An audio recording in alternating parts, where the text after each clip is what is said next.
Alright, welcome back. If you've watched my other video on how to install Ubuntu Touch on your Nexus 5, this is the follow-up video showing you how to install Android applications onto your Ubuntu Touch phone. So the first thing we want to do, if you just hop on Google, type in UB ports and APK, and you're going to click the first one. It goes to docs.ubport.com. Click on that link, and it's going to bring you onto how to make this happen. So there's an Android container called ANBox or ANBox, and what that does is it's kind of preloaded into the operating system, but we have to get it set up first. And in order to do that, they've wrote an instruction tutorial on how to do that, and I'll walk you through it real quick. So the first thing you need is ADB, which is Android Debug Bridge, and Fastboot installed onto your computer prior to. In the description, I'll have 3 links for you depending on which kind of computer you use. One for Linux, one for Windows, and one for Mac. That'll show you how to get those installed on your computer so you can continue with this. Once you get those installed, go see any of the 3 links depending on which computer you have. Follow those instructions. Once you have ADB and Fastboot installed, you can jump into this. So these are some of the supported phones. Like in the previous video, we're going to be using Nexus 5. And also with this, you don't have to do this first part, which is all this right here. You can skip this. Don't follow these instructions because you'll end up breaking your device because it's already preloaded. So I'm going to go down here and we're going to go to, you don't have to wait for the device to reboot. What you want to do is have your phone plugged into your computer after you have ADB and Fastboot installed, and also on your phone you're going to want to go into the system settings. Once you get into the system settings, you're going to go all the way down to the bottom to where it says About. Tap on About, and then scroll down to the very bottom of that screen and tap on Developer Mode. You're going to want to turn this on. If you did like I did during the install and didn't set a password or a passcode, you have to set that first, which you can just tap on Lock Security and either select password or passcode. Once you set that, then you can click that toggle on Developer Mode and turn that on. So now that you have ADB, Fastboot, and Developer Mode turned on your phone, open up either a terminal window or an MS-DOS prompt or PowerShell, or a terminal window in your Mac, and follow these instructions. So the first step is to type in ADB shell. Type that in. It's going to ask you, I already have it set in there, but it's going to ask you for, actually not yet, in the next one.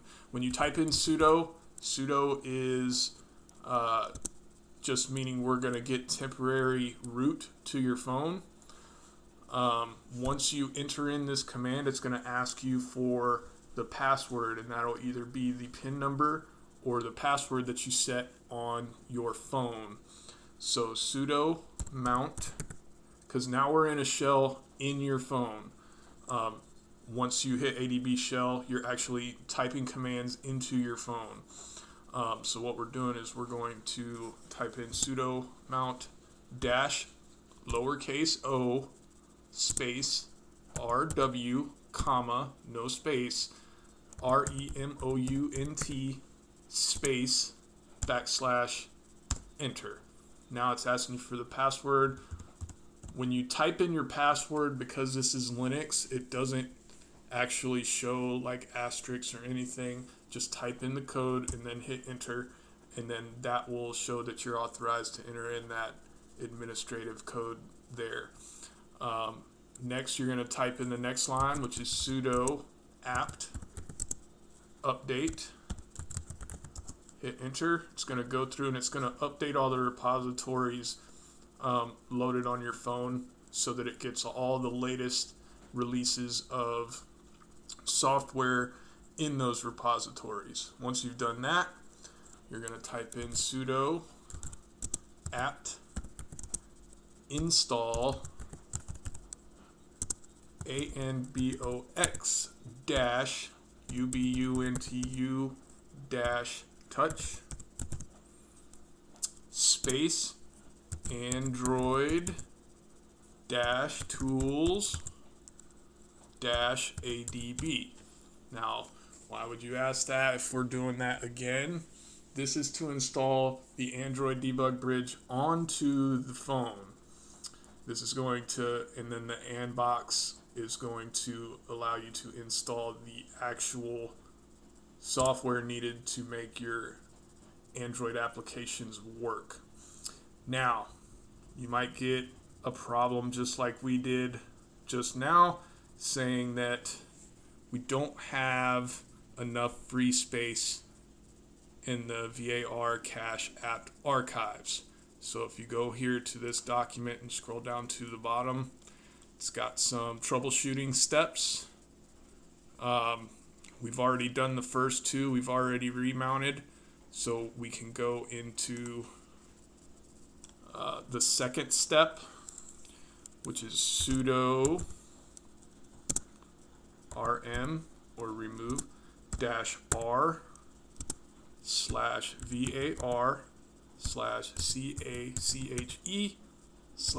/apt enter, and that should fix the problem that we just had.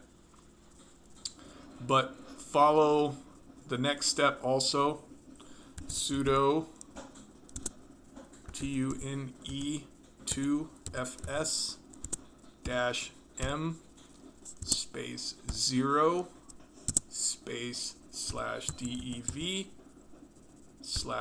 /loop 0 enter.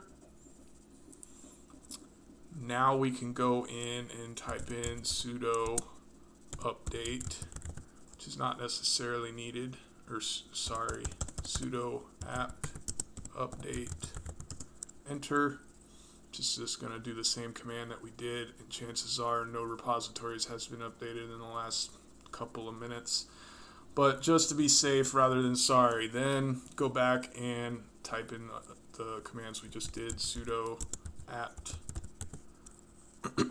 install anbox -ubuntu -touch space Android -tools -adb. Hit enter again, and it asks, do you want to continue? Type in yes, enter.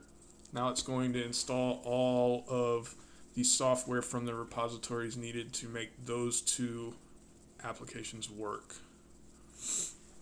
When that's done, we can go back up to where we were at, which is right here, which is what we just typed that command in. Go back to, we're still in, if you can see here, we're still in the Android debug bridge. So we'll type in anbox -tool space install enter. Now this is actually it's installing Anbox onto the phone.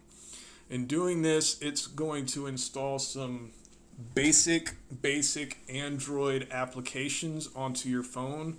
You're going to see a duplicate of, say, clock, contacts. There's going to be a couple of applications on there that have to be installed in order for the base of your Android applications to work. You can use those on your Ubuntu Touch phone, but just know that that's not part of the Ubuntu operating system. Those are Android applications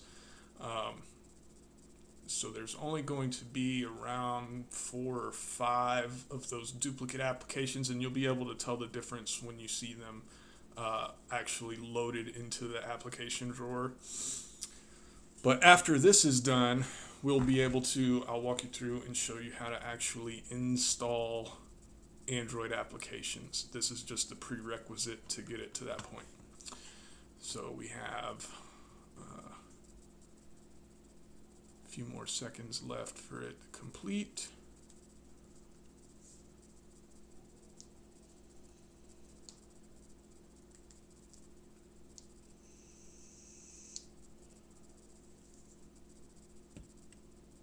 It's taking its sweet time.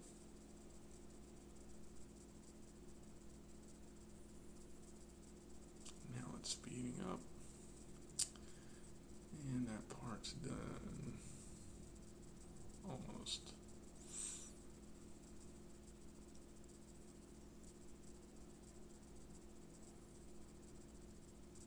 It's getting there.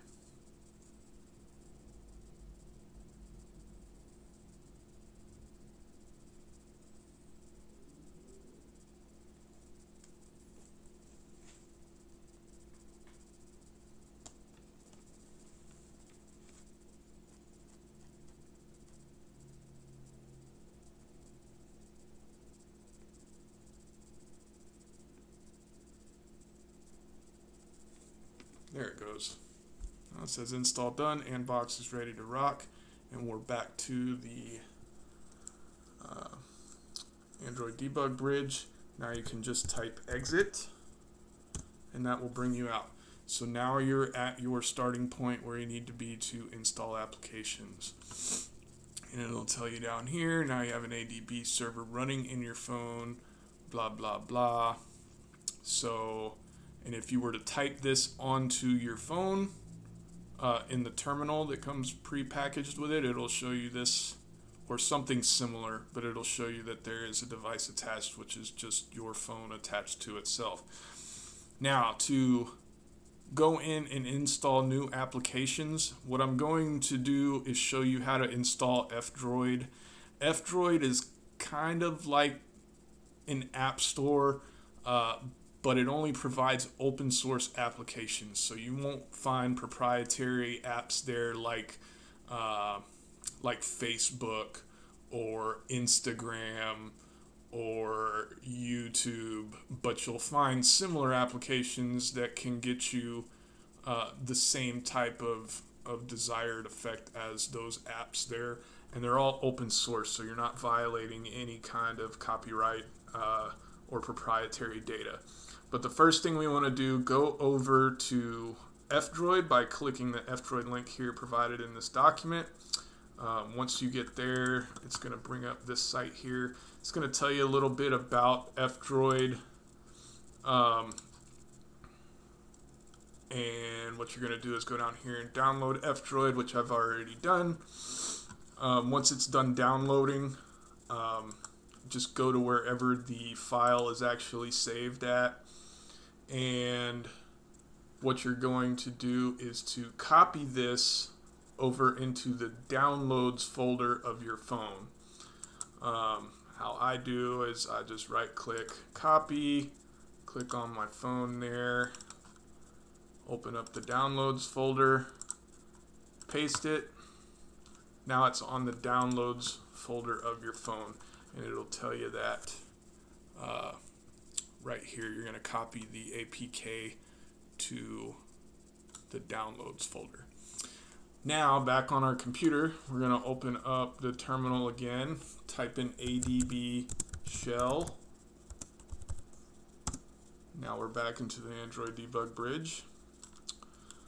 You're going to type the command just like it says here, except you're going to replace this my app with whatever the name is of the application that you're installing. So for instance, this one is called F Droid, but make sure the case and everything is exact the way that it is here. So it's capital F dash capital D ROID.apk. So just make sure that you type that in the same way. And if you're having trouble remembering, you can always lay out your windows like this so you can see it and not forget. So adb install /home /phablet PHABLET /D in downloads /F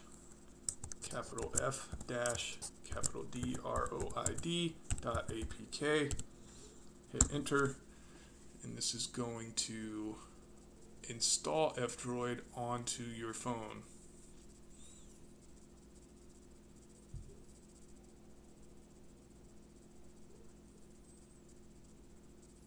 And it says success. So now I'm not going to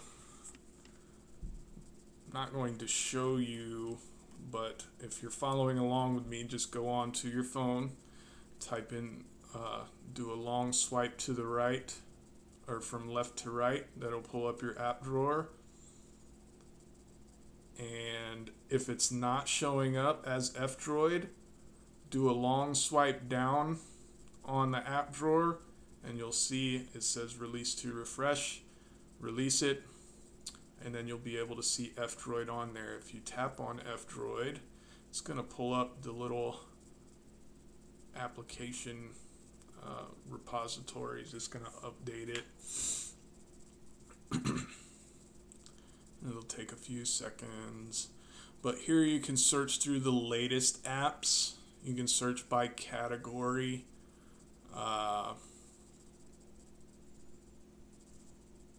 And this is also going to let you know when any of your Android applications on your phone, whenever there is an update, this application will let you know that there is an update available. So this may take a while, but here is an example. So if you're anything like me, my dog chewed up my Roku remote. So the Roku app is not going to work on this phone. I already tried it. The native Roku app doesn't work. But if you go into F Droid and you tap the little magnifying glass and you type in Roku, ROKU, it's gonna give you the only option on there. It's Romoot Roku Remote. If you tap on the download for that, it's going to download the application for you, and then you can tap on install. It'll say for security reasons your phone is set to block installation of apps obtained from unknown sources. Tap on settings. It'll bring up the Android settings. If you toggle the unknown sources toggle on there, it will allow you to install applications from F Droid or other locations if you choose. It'll probably give you a little pop-up window saying that this could be a security issue. Just go ahead and swipe OK. Then go back to your F Droid application.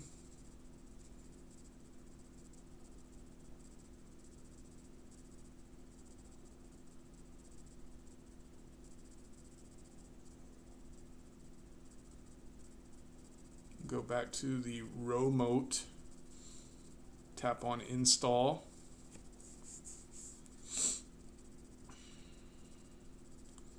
It'll take a few seconds and it'll say Romote is installed.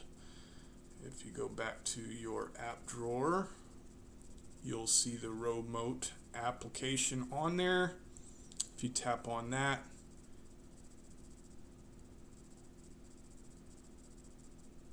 it'll bring you up to the Romote application. So now you have that actually set up.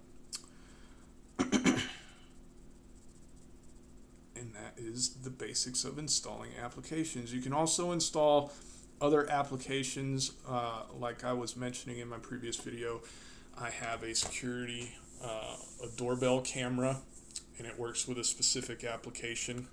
On that, I've downloaded the app that controls that device, and it works on the phone itself. so you can go in there and monitor your doorbell camera. This is just a quick video. I know it wasn't quick and I apologize, but I wanted to make sure that everyone, either novice to advanced, is able to follow along and to get this stuff working. If you have any questions, please post a comment. I'll try to answer as many as I can, or at least get you pointed in the right direction. Hope this helps everybody. Thank you. Have a good one, guys.